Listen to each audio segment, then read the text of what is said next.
Even after countless victims disappeared beneath the waves, the captain could never silence the ocean itself. Burned hulls, drifting wreckage, abandoned cargo, and scattered timbers became silent witnesses against him. Every attack drew the Royal Navy closer until his hidden anchorages and secret routes were finally uncovered. In the end, the man who murdered others to erase every trace of his crimes discovered that the sea remembers everything, and even the darkest pirate could never escape its judgment forever. Enjoy the video, and don't forget to subscribe.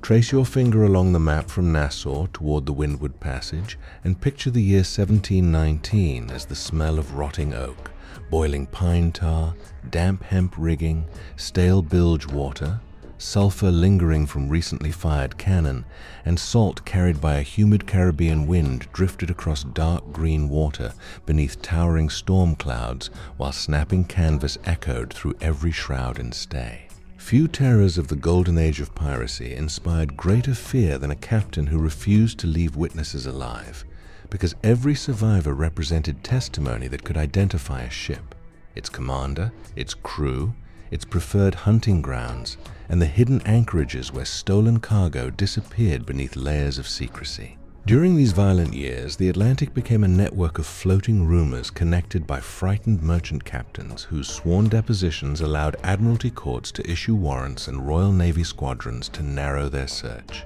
A swift pirate sloop displaced approximately 95 tons, measured nearly 83 feet along the keel, displayed pronounced tumble-home supported by massive white oak futtocks secured with hand-forged iron spikes nearly 11 inches long, and required repeated careening because tropical shipworms steadily consumed every exposed plank beneath the waterline.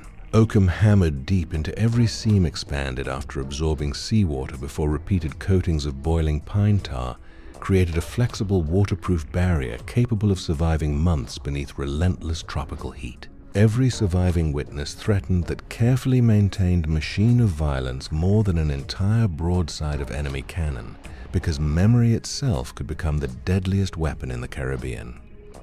The anonymous captain understood this reality with chilling precision, shaping every decision around the elimination of evidence rather than the pursuit of treasure alone. Before receiving his first command, he had likely sailed under legitimate letters of marque during the closing years of the War of the Spanish Succession, learning naval discipline, convoy tactics, and the legal distinction between privateering and outright piracy before peace transformed thousands of experienced seamen into unemployed men desperate for profit. Once the Black Flag replaced royal authority, his articles of agreement outwardly promised equal shares, compensation for wounds, and elected officers. Yet those promises concealed an increasingly ruthless doctrine, stating that captured crews represented future hangmen unless permanently silenced. Merchant brigs carrying sugar, indigo, tobacco, and dyewood commonly displaced between 120 and 160 tons, their slower hull forms sacrificing speed for cargo capacity while lightly armed with 4 to 10 carriage guns incapable of resisting determined pirate attack. Boarding usually began only after carefully aimed warning shots, but when resistance continued, the pirates unleashed bronze cannon cast from an alloy averaging roughly 88% copper and 10% tin. Each gun consumed black powder composed of approximately 75% saltpeter, 15% charcoal, and 10% sulfur, producing expanding gases that hurled solid iron round shot through oak planking, tearing long splinters from the inner hull that often killed more sailors than the projectile itself before terrified survivors faced a far darker fate. Once the merchant vessel surrendered, violence rarely ended because the captain believed silence had to be enforced with absolute certainty.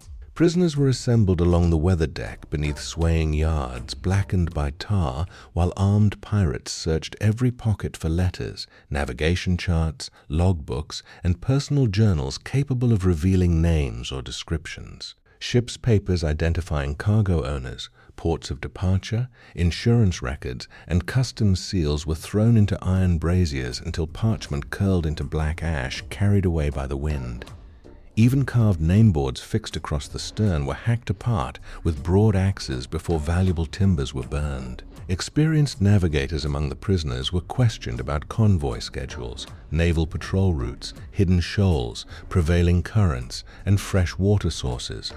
But once every useful answer had been extracted, their value disappeared completely. The pirate vessel itself remained a masterpiece of constant maintenance. Standing rigging stretched beneath enormous tension through deadies and lanyards. Chain plates transferred mast loads directly into reinforced frames. Lodging knees supported deck beams against violent recoil, while breaching ropes restrained heavy cannon after every discharge. During long passages, sailors endlessly scraped marine growth from accessible hull sections, repaired chafed hemp lines, stitched torn canvas using heavy sail needles, greased wooden blocks with animal fat, and inspected mast partners for dangerous movement because structural failure during pursuit could destroy every hope of escape. To the captain, preserving the ship demanded relentless labor, while preserving his own identity demanded something even more terrible than perfect seamanship.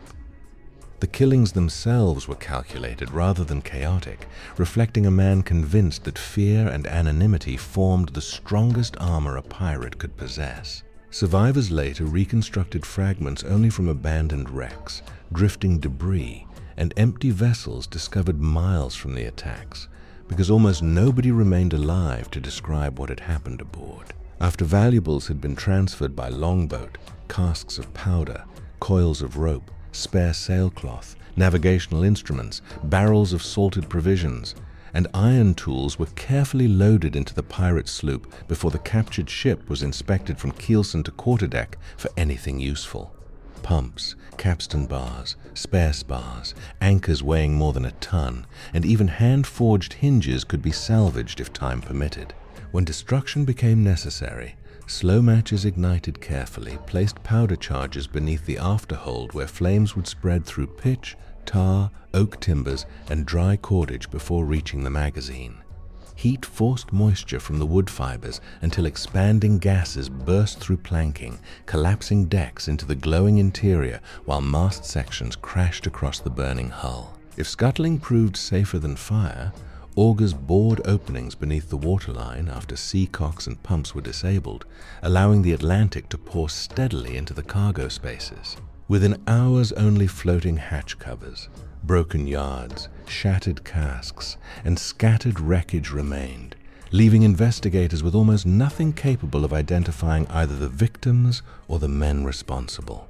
Yet absolute secrecy could never endure forever, because every voyage increased the number of frightened harbor masters, merchants, insurers, and naval officers comparing scattered fragments of evidence across the Atlantic. A cargo that vanished without arriving in Jamaica, a burned brig discovered drifting near Hispaniola, identical musket balls recovered from separate wrecks, and unusual sail repairs recognized by experienced dockyard shipwrights slowly formed a pattern. Admiralty investigators understood that even when no witnesses survived, ships themselves revealed stories through construction methods, ballast stones, surviving fasteners, distinctive gun calibers, and cargo manifests recovered from distant ports. The pirate captain attempted to counter this by constantly altering his appearance, replacing figureheads, repainting bulwarks, changing captured flags, shortening or extending spars, and exchanging recognizable cannon for newly captured pieces of similar bore. He shifted between hidden anchorages protected by reefs and mangrove channels where deeper naval frigates drawing over 15 feet of water could not safely pursue a shallow pirate sloop drawing barely 8. Nevertheless, every careening operation left traces upon isolated beaches. Every purchase of powder or sailcloth created whispers among traders, and every stolen cargo introduced goods whose sudden appearance attracted suspicion. The very campaign of exterminating witnesses that had protected him for years forced him into ever greater violence, drawing unprecedented attention from colonial governors determined to destroy the mysterious captain whose invisible trail was marked not by survivors, but by silent ships and empty horizons. In the end, the captain erased countless witnesses, yet he could never erase the evidence left upon the sea itself, where every burned hull, shattered mast, and vanished crew slowly exposed the monster he had tried so desperately to hide.